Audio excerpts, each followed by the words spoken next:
درود شریف وای اللهم صل على محمد وعلى آل محمد وأنزله المقاعد المقرب عندك يوم القيامة. نحمده ونصلي على رسوله الكريم. أما بعد فإن خير الحديث كتاب الله وخير الهدي هدي محمد صلى الله عليه وسلم وشر الأمور محدثاتها وكل محدثة بدعة وكل بدعة ضلالة وكل ضلالة في النار. بسم الله الرحمن الرحيم. وبه قال حدثنا أبو النعمان قال حدثنا أبو عوانة عن زياد بن علاقة عن أسامة بن شريك رضي الله عنه قال كنت عند النبي صلى الله عليه وآله وسلم وجاءت الأعراب الى آخر الحديث. دا حدیث مبارک د دې باب حسن خلق د خو اخلاق مبارک چې کوم باب شروع د دې باب بل حدیث مبارک ته چې دا د حضرت اسامه بن شریک رضی الله عنه نه روایت ده. د خو اخلاق مبارک باب شروع پدې کې مختلف احادیث امام بخاری رحمت الله علیه ذکر کوي. حضرت اسامہ بن شریک رضی اللہ عنہ فرمائی چې زه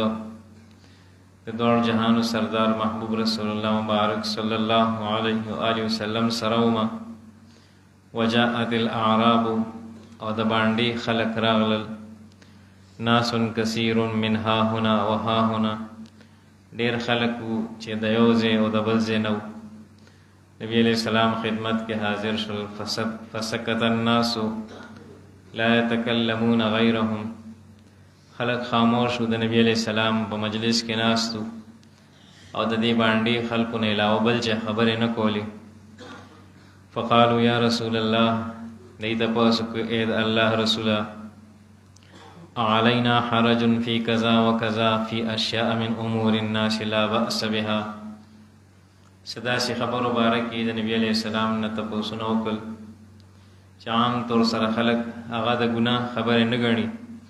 د ګناه کارونه نو او دی به تاسو کول چې پدې کې په موږ باندې څه ګناه شته او که نشته، پدې کې په موږ څه ګناه شته او که نشته. فقال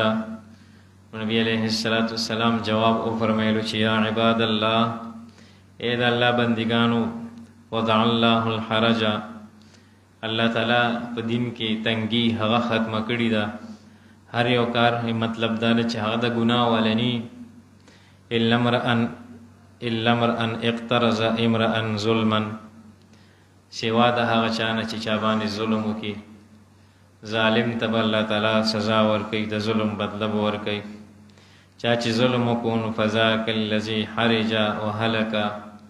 دغه انسان ګناهګار دی او دغه انسان هلاک دی. قالو نو بیا د دې خلقو د باندې خلقو ته پوسو کو چې یا رسول الله انا تداوی اے دا الله رسوله مونږ د بیماری د لپاره علاج کولای شو چې څوک نه جوړ شي نو هغه علاج او دارو درمل ځان ته کولای شي. نو قال نبی علیہ السلام فرمایل چې نعم یا عباد الله تداووا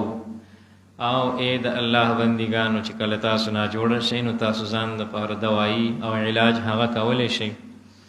د دین دا معلومه شو چې علاج او دارو درمل دا هم سنت او مسنون طریقه ده. بیا نبی علیہ السلام فرمایل چې فإن الله عز وجل لم يزع داء الا وزع له شفاء. الله جل جلاله نه د پیدا کړیو بیماری مگر د هغې د لپاره شفا او د هغې د لپاره علاج او شفا هم پیدا کړي. د هرې بیماری الله تعالی علاج او شفا هغه پیدا کړی ده. غیر داء واحد علاوه د یو بیماری نه چې د هغې علاج او د هغې نه شفا نشته. قالوا وما هو یا رسول الله دی تاسو کو چې هغه څه بیماری ده اې د الله رسول چې هغه لا علاج ده. نو قال نبی علیہ السلام او فرمایل الحرم هغه بډاواله ده چې کله انسان ته بډاواله ورسیږي د بډاوالی علاج نشته. نو قالو یا رسول الله نبی علیہ السلام سره چې کومې خبرې اترې د دې قوم شوي دي صحابي هغه ټولې خبرې اترې هغه نقل کړي دي. اخیره کې تاسو کو چې اې د الله رسوله ما خیر ما اعطي الانسان انسان ته چې کوم ورکړه کولې شي نو پاره کې د ټول نه خصيص څه ده الله تعالی چې چاته سور کی نعمتونه ورکړي مختلف قسمه نو پاره کې ټولو کې خ نعمت او خصيص بهتر څه ده قال نبی علیہ السلام جواب او فرمایلو خلق حسن خ اخلاق چاته چې خ اخلاق ملاو شل نو دا په ټولو کې لوی نعمت ده د چا چې خوې خصلت خوې شرافت والا انساني او سپک نوی جنگ جګړه نه کوي غیبتونه بدنیتای نه کوي خ اخلاقی هر چا سره هغه اخلاص کوي هر چا نظریږي هر چا سره په خندر او ایسه ملاوي هر چا ته صفا سوتره زړه ساتي دا بهترین انعام دی دا بهترین دولت دی نو الله دې موږ ته دا دولت نصیب کړي بل حدیث مبارک ذکر کوي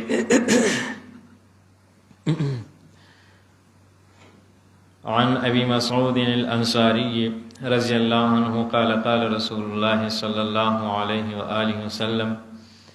د دوه جهانو سردار محبوب رسول الله مبارک صلی الله علیه و آله وسلم فرمایل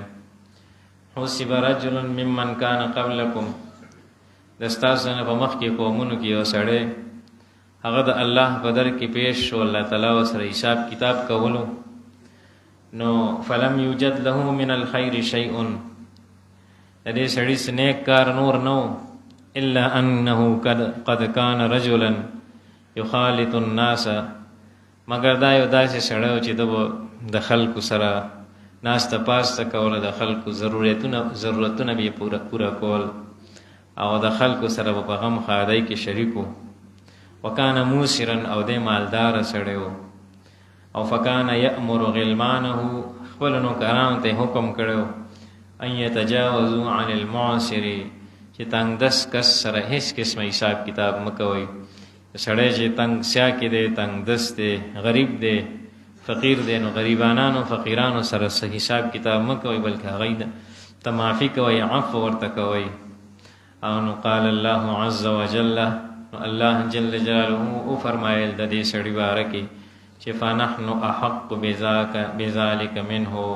د دې خبرې د دنه زیات مونږه حقدار چې زه خپل بندګانو ته عفو کوم خپل بندګانو ته درگذر کوم او خپل بندګانو دا کوتاه او د غلطیو نه زه